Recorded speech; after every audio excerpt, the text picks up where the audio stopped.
Hello all.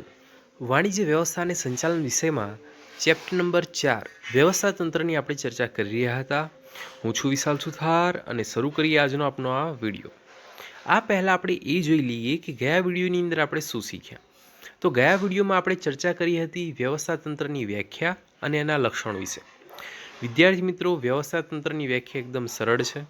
વ્યવસ્થા તંત્ર એટલે માળખું, બરાબર છે, એક સ્ટ્રક્ચર, બરાબર છે. તો એક સ્ટ્રક્ચર ઊભું કરવું હોય, બરાબર છે, તો એ કેવી રીતે ઊભું કરી શકાય એની ચર્ચા આપણે આ વિડીયોમાં કરવાની છે. પરંતુ હા, ગયા વિડીયોની અંદર જે આપણે લક્ષણો જોયા હતા, બરાબર છે, એની વ્યાખ્યા પરથી જ ઉતરી આવ્યા છે. તો એની વ્યાખ્યા, એનો કોન્સેપ્ટ તમે જો વ્યવસ્થિત સમજશો, બરાબર છે, અને વ્યવસ્થિત વાંચશો તો તમને એના લક્ષણો, બરાબર છે, આપોઆપ ફાવી જશે. ઓકે, આ વિડીયોની અંદર આપણે શીખવાનું છે. તો આ વિડીયોની અંદર આપણે શું શીખીશું? તો એની પ્રક્રિયા વિશે. વ્યવસ્થા તંત્રની પ્રક્રિયા એટલે કે કોઈ ફોર્મમાં, કોઈ એકમમાં, કોઈ કંપનીમાં વ્યવસ્થા તંત્રની રચના કરવી હોય તો કેવી રીતે કરી શકાય? વિદ્યાર્થી મિત્રો, માની લો કે તમારી પોતાની જ કંપની છે. હવે તમારી પોતાની કંપનીમાં કેટલા માણસો જોશે એનો એક અંદાજ તો જોઈએ ને પહેલાં, બરાબર છે? વાત સાચી કે નહીં? તમારે કેટલા માણસોની જરૂરિયાત રહેશે, કયા વ્યક્તિનું સ્થાન કયું રહેશે, બરાબર છે, આ બધી જ ચર્ચા પહેલાંથી કરવી અનિવાર્ય છે. તો આ જે ચર્ચા છે એને શું કહીશું? વ્યવસ્થા તંત્ર. ઓકે, એક પ્રબંધ, બરાબર છે, એક માળખું, બરાબર છે. આપણે જોઈશું કે કયા જગ્યાએ કયો વ્યક્તિ, બરાબર છે, અનુકૂળ રહેશે, કઈ લાયકાત ધરાવતો વ્યક્તિ અનુકૂળ રહેશે, બધી જ બાબતો મળીને વ્યવસ્થા તંત્ર બનાવે છે.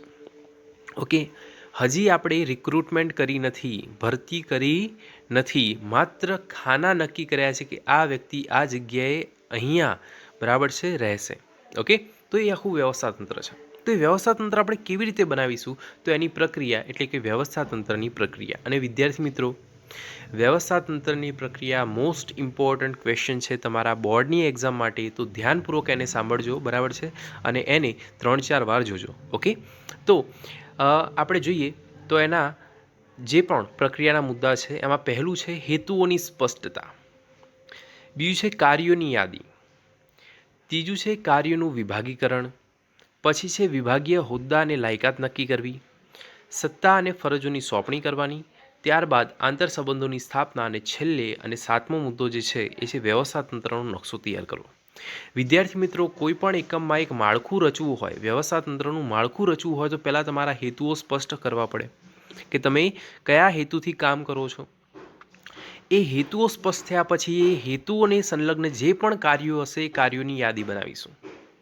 દરેક કાર્યની યાદી બનાવીશું જેથી કોઈ કામ રહી ન જાય, બરાબર છે, જેથી આગળ જતાં, બરાબર છે, આપણને તકલીફ ન પડે. કોઈ કામ રહી જાય, બરાબર છે, તો એના માટે કોઈ માણસ મૂકવાનો હોય તો એ રહી જાય ને, બરાબર છે. તો એ કાર્ય, દરેક કાર્ય એક યાદી આપણે તૈયાર કરીશું. પછી એ કાર્યનું વિભાગીકરણ કરીશું. માની લો કે આ કામ છે, હોય ને કે એક કામ 4 વ્યક્તિ ભેગા થઈને કરી શકતા હોય, પણ એક વ્યક્તિ 4 કામે કરી શકતો હોય, બરાબર છે, કાર્યો ઉપર છે.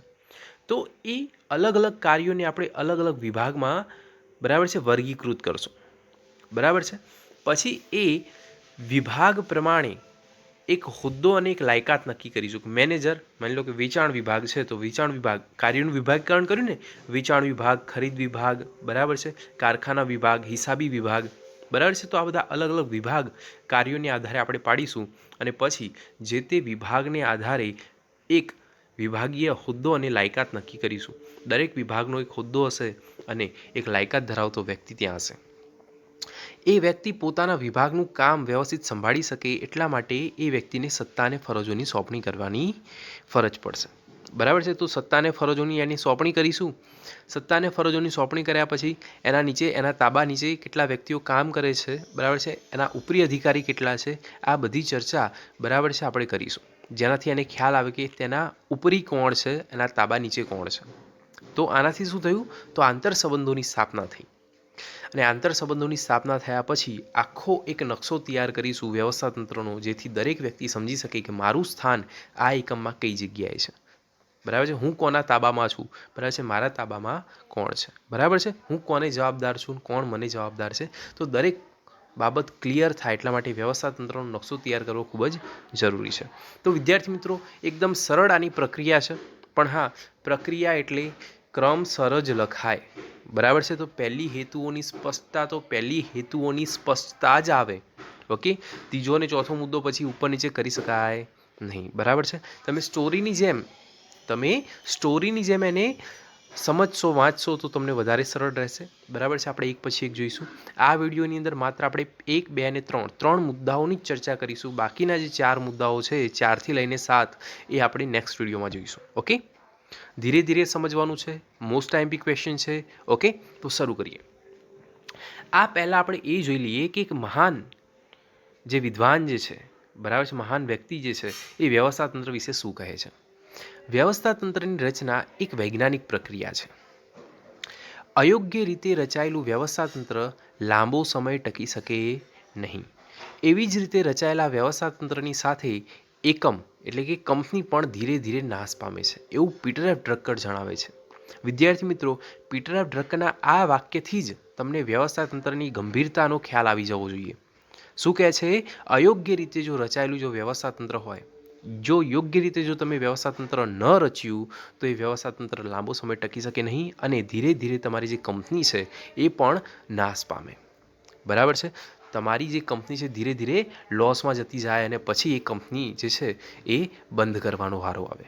તો વિદ્યાર્થી મિત્રો, વ્યવસ્થાતંત્ર કેટલું અગત્યનું હશે કે જેથી પીટર એફ ડ્રકરે આ વાક્ય વાપરીને વ્યવસ્થાતંત્રનું મહત્ત્વ બતાવ્યું છે. તો આનાથી જ તમે એની ગંભીરતાનો ખ્યાલ આવ્યો હશે કે વ્યવસ્થાતંત્ર કેટલું સચોટપૂર્વક બનાવવું જોઈએ. તો વ્યવસ્થાતંત્રની પ્રક્રિયા છે વ્યવસ્થિત સમજજો, જેથી આગળ પણ તમને કામ લાગે. વિદ્યાર્થી મિત્રો, વ્યવસ્થાતંત્રની રચના દ્વારા કાર્યકારણનો સંબંધ સ્થાપિત જાય છે. કાર્યકારણનો સંબંધ જે છે એ સ્થાપિત થાય છે, તેની જે રચના છે એ યોગ્ય ઢબે થવી આવશ્યક છે. જો એની જો રચના યોગ્ય ઢબે નથી થતી તો એકમ પર એનો ઇફેક્ટ આવશે. ઓકે, 5 કાર્યો છે વિદ્યાર્થી મિત્રો: આયોજન, વ્યવસ્થાતંત્ર, કર્મચારી વ્યવસ્થા, દોરવણી ને અંકુશ. આ 5 કાર્યો મળીને સંચાલન થાય છે. સંચાલન કરવું હોય કોઈ કંપનીમાં તો આ 5 કાર્યો થવા અનિવાર્ય છે. એમાંથી આપણે બીજા નંબરનું જોઈ રહ્યા છીએ વ્યવસ્થાતંત્ર. ઓકે, તો વ્યવસ્થાતંત્રની જો રચના જો યોગ્ય ઢબે થતી, બરાબર છે, તો જ તમારું આજે આગળનું જે કામ છે એ વ્યવસ્થિત રીતે થશે. તો અહીંયા આપણે જોઈએ વ્યવસ્થાતંત્રની પ્રક્રિયા, એક પછી એક પ્રક્રિયાના મુદ્દા જોઈએ તો વધારે ખ્યાલ આવે. તો પહેલો જે મુદ્દો છે એ છે હેતુઓની સ્પષ્ટતા. તો વિદ્યાર્થી મિત્રો, વ્યવસ્થાતંત્રની રચના કરતાં પહેલાં એકમના હેતુઓ અંગેની સ્પષ્ટતા હોવી જરૂરી છે. કે એકમ સિદ્ધ કરવાના જે એકમ જે છે, એકમે સિદ્ધ કરવાના જે મુખ્ય અને જે ગૌણ હેતુઓ છે, એને આધારે વ્યવસ્થાતંત્રનું સમગ્ર માળખું ઘડવામાં આવે છે. તમારો મુખ્ય હેતુ કયો છે, તમારા ગૌણ હેતુઓ કયા છે? 11માં જોયા હતા ને, બેંકના મુખ્ય હેતુઓ અને ગૌણ હેતુ. મુખ્ય કાર્યો હોય છે ને, બેંકના મુખ્ય કાર્ય કયા છે, ગૌણ કાર્યો કયા છે, તો એના આધારે એનું વ્યવસ્થાતંત્ર રચાશે. તમારી કંપની છે ટેક્સટાઇલ ઇન્ડસ્ટ્રીમાં છે, તો તમારા મુખ્ય કાર્ય કયા છે, ગૌણ કાર્ય કયા છે, ખબર હશે. બરાબર છે. પ્રોડક્શન કરવું, બરાબર છે, પ્રોડક્શન કહીને વેચવું. તમારું જે કંપની જે છે એ સેવા ક્ષેત્રે છે, બરાબર છે, તો તમારું મુખ્ય કાર્ય સેવાને લગતું હશે, તો સેવા સંલગ્ન જે પણ કાર્યો હશે એને આધારે વ્યવસ્થાતંત્ર રચાશે. બરાબર છે. વ્યવસ્થાતંત્રના અલગ અલગ પ્રકાર છે. વિદ્યાર્થી મિત્રો, આ જે ટોપિક છે પ્રક્રિયા એ પૂરું થયા પછી તમે અલગ અલગ પ્રકારો વિશે સમજશો વ્યવસ્થાતંત્રના. બરાબર છે. એકવાર બુકમાં નજર કરજો, બરાબર, તમને વધારે ખ્યાલ આવશે કે વ્યવસ્થાતંત્રના પ્રકારો કેવા હોય અને કેવી રીતે એનો ઉપયોગ થાય. આવશે ધીરે ધીરે, આપણે બધું જ સમજવાનું છે વિદ્યાર્થી મિત્રો. બહુ સરળ છે, આરામથી સમજાય એવું છે. બરાબર છે. પણ હા, ફીલ કરતા રહેજો તમે એક બિઝનેસમેન છો. હેતુઓની સ્પષ્ટતા પહેલી જરૂરી છે. તો એને જ આધારે સમગ્ર વ્યવસ્થાતંત્રનું જે માળખું છે એ ઘડવામાં આવે છે. એકમના હેતુઓને સુસંગત કયા પ્રકારનું વ્યવસ્થાતંત્ર ગોઠવી શકાય તે માટે હેતુઓની સ્પષ્ટતા એ વ્યવસ્થાતંત્રની રચનાની દિશામાં પ્રથમ પગથિયું છે. તો પહેલું સોપાન એ શું છે? તો હેતુઓની સ્પષ્ટતા. પહેલાં તમે હેતુઓ તમારા સ્પષ્ટ કરો અને પછી તમે વ્યવસ્થાતંત્ર રચવામાં આગળ વધો. બરાબર છે. તો પહેલાં તો તમારે તમારા હેતુઓ સ્પષ્ટ કરવાના કે મારો મુખ્ય હેતુ અને મારા ગૌણ હેતુઓ આ પ્રકારે છે. પછી શું કરવામાં આવે છે? તો પછી એ હેતુઓને આધારે તમારા જે કાર્યો જે કરવાના છે, તમારા એકમમાં જે એક પ્રકારના કાર્યો થશે નાનાથી લઈને મોટા સુધી, તો દરેકની એક યાદી તૈયાર કરવામાં આવશે.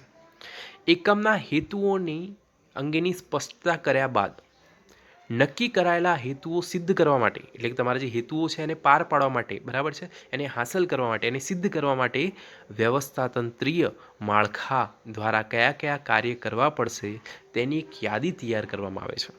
તો તમારું આખું જે માળખું છે એ કયા કયા કાર્ય કરશે, જેમ કે હિસાબનું કામ થશે, બરાબર છે, ઉત્પાદનનું કામ થશે, ખરીદીનું કાચા માલની ખરીદી કરવી પડશે ને, કાચા માલની ખરીદીનું કામ થશે, પગાર કરવાનો હશે ત્યારે જે વહીવટ જે થશે, બરાબર છે એ, પછી તમારે રૂપિયાની જરૂર પડશે, વધારે ફંડની જરૂર પડશે ત્યારે તમે શેર બહાર પાડશો, ડિબેન્ચર બહાર પાડશો, અલગ અલગ જગ્યાએથી લોન લેશો. તો દરેક કાર્ય, દરેક નાનામાં નાનું એ પણ કાર્ય, એની એક યાદી તૈયાર કરવામાં આવશે. આ યાદી તૈયાર કરતી વખતે કેટલીક બાબતો મહત્ત્વની છે. તો કઈ કઈ બાબતો જે છે જેનું ધ્યાન રાખવું જોઈએ? તો આ યાદી તૈયાર કરતી વખતે કોઈ મહત્ત્વનું કાર્ય રહી ન જાય અને કોઈ કાર્ય બેવડાય નહીં તેની ખાસ કાળજી લેવામાં આવે છે. કોઈ કાર્ય રહી ન જાય. માની લો કોઈ કાર્ય રહી ગયું તો એના માટે જે માળખાનું જે આપણે રચના કરવાની છે એમાં કંઈક ઉણપ રહી જશે.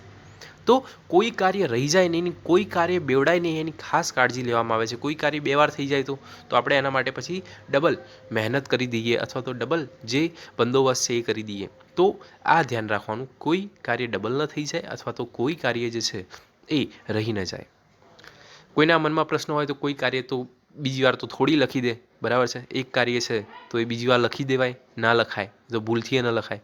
બેટા કંપની લેવલ જે છે બહુ ઊંચા લેવલે છે, બહુ મોટું છે, બરાબર છે. મેં તમને કીધું હતું, તમે 11માં જે શીખ્યા ને એ એકાકી પેઢી, ભાગીદારી પેઢી પૂરતું જ મર્યાદિત હતું, નાની કંપનીઓ પૂરતું મર્યાદિત હતું.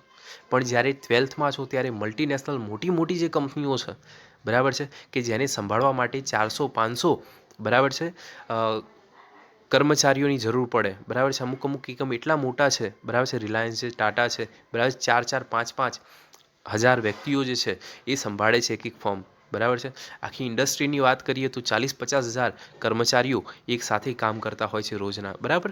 તો એવી મોટી મોટી જે ઇન્ડસ્ટ્રી છે એની વાત છે. તો એવી મોટી ઇન્ડસ્ટ્રીમાં કોઈ કાર્ય બેવડાય નહીં અને રહી ન જાય એનું ખાસ ધ્યાન રાખવામાં આવે છે. એ કાર્યોની યાદી છે. તેથી જ કાર્યોની યાદી તૈયાર થઈ ગયા બાદ અંદર શું કહે છે?